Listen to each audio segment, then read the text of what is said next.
Good afternoon, Belize. I'm Misana Cayetano, and it's time for your midday check-in with News 5. Here are the top stories to keep you in the loop.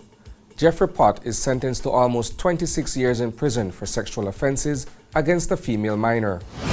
Why hasn't Belmopan Mayor Pablo Kawich approached market vendors about trade license enforcement?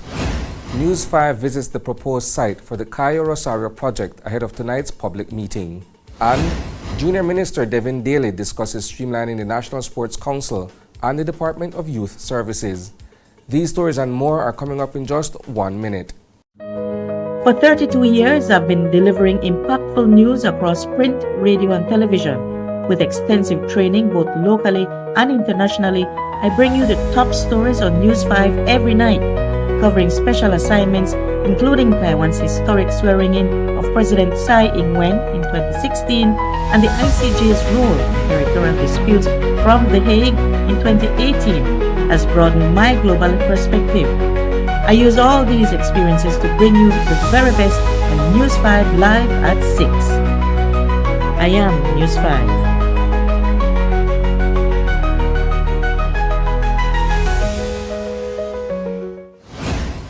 Welcome back. This morning in the High Court, Justice Nigel Pilgrim handed down a lengthy prison sentence to Jeffrey Pott, a resident of Corozalito Village, after he was convicted of 3 counts of unlawful sexual intercourse with a minor.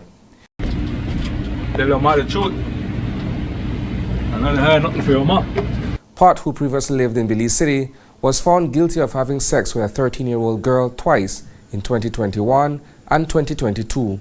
And again when she was 14. He will serve nearly 26 years in prison for these crimes. Today's sentencing follows another conviction on Monday, also before Justice Pilgrim.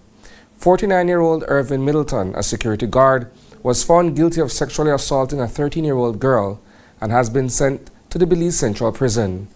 Judge Pilgrim will decide Middleton's sentence after a mitigation plea on May 16th. The girl, now 18, testified that Middleton raped her in September 2020 when she was a Standard 6 student. She recounted how he asked for a cup of water, then forced himself on her when she refused to lie down with him. Middleton denied the allegations, claiming the girl fabricated the story out of revenge because he ended his relationship with her mother after discovering that they were related. However, the judge noted that the prosecution successfully proved all elements of the rape. The Belmopan City Council and David Zabane, owner of the Belmopan Market Plaza, still haven't reached a new trade license agreement since the previous MOU was nullified.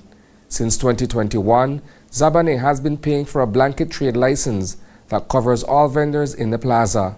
However, Mayor Pablo Kawich doesn't recognize this agreement, claiming it contradicts Belize's Trade License Act, which requires individual trade licenses for businesses.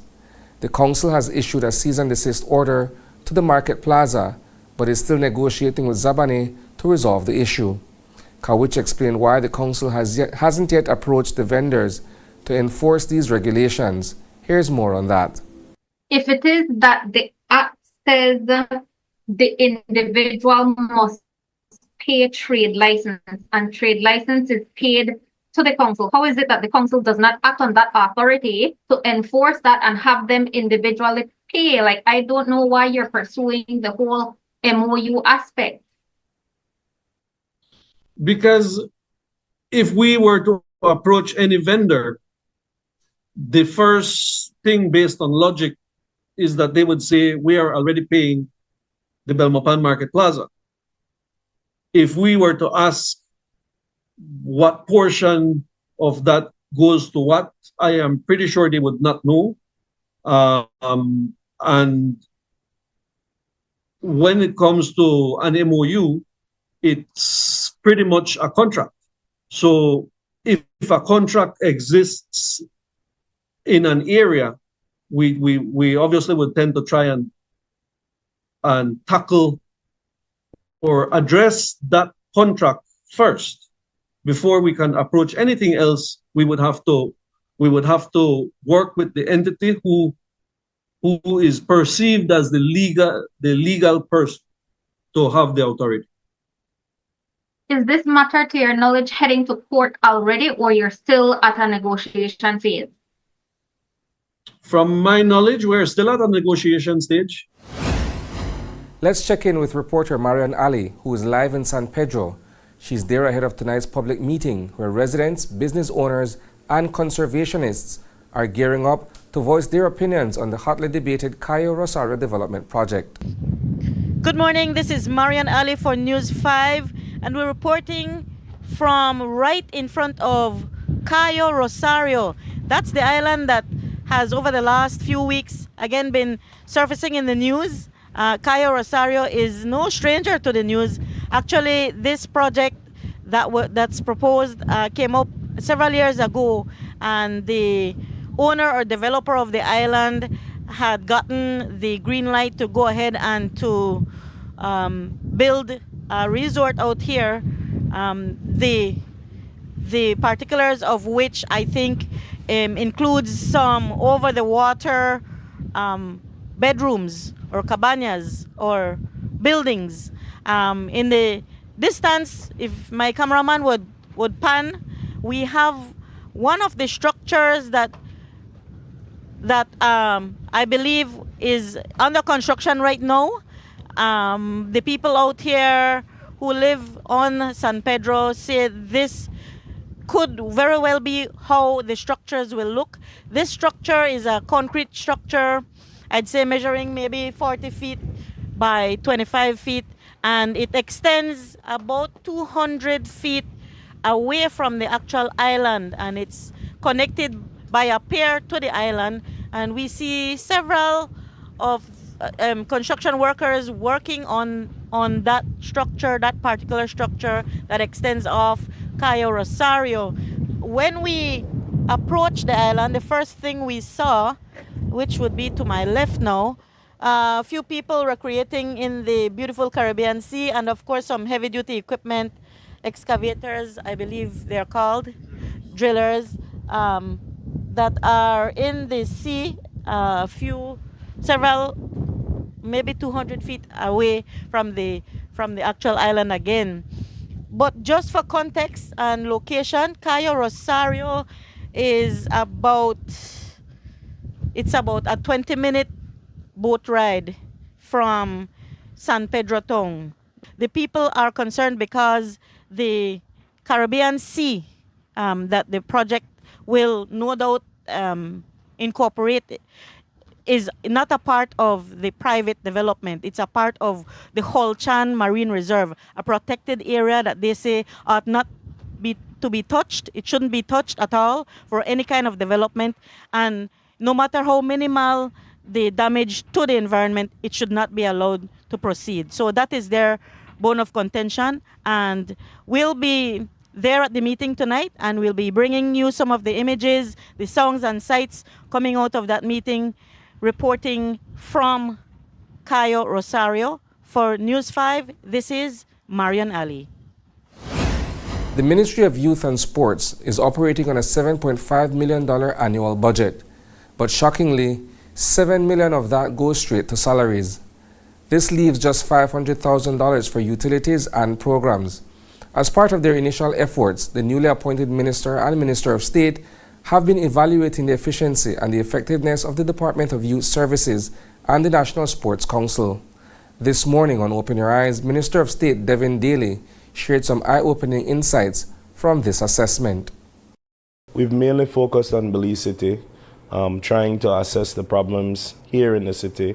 And then our plan is in the next week and a half is to visit the other districts. But the reality is we have accessible to us about $7.5 million between youth and sports. Okay. However, 7 out of that $7.5 million is on salaries. Wow. And So 0.5 is... Yeah, 0.5. We're using $500,000 between youth and sports to really bring programmatic work and also the upkeep of facilities and utilities and all those stuff. So that is the meat of the problem. Continue. Yes, and so I don't really believe that any taxpayer would be satisfied with getting that amount for real sports and youth work within this country. And so I'm a firm believer that no matter how good the team is, or how efficient the methodology is, if we're not solving the right problem, the project will eventually fail. Minister Devin Daly also announced that the National Sports Council will soon have a new board of directors. He explained that this change aligns with the government's vision for better representation in sports and increased investments in facilities and athletes. That complements with a new board that will be revealed shortly, and so they're on the same page with us, and also the CEO.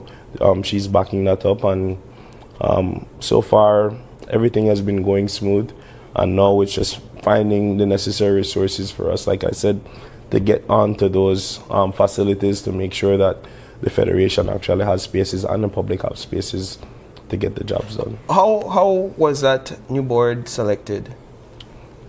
Consultations, asking around. It wasn't just sitting down in a room, myself and Minister Mala, hey, Arky, I want this one, Right. I want. Each person brings a unique touch, and that's at the discretion of every minister who has that that portfolio, for them to, see who they believe would be best to carry out that policy. And why did you all see it as important to ensure that a new leadership is at the head of the National Sports Council? Well, we believe that changes needed to be made in the organization, and a testament to that has been what has been the representation like abroad, and also the sports events in country.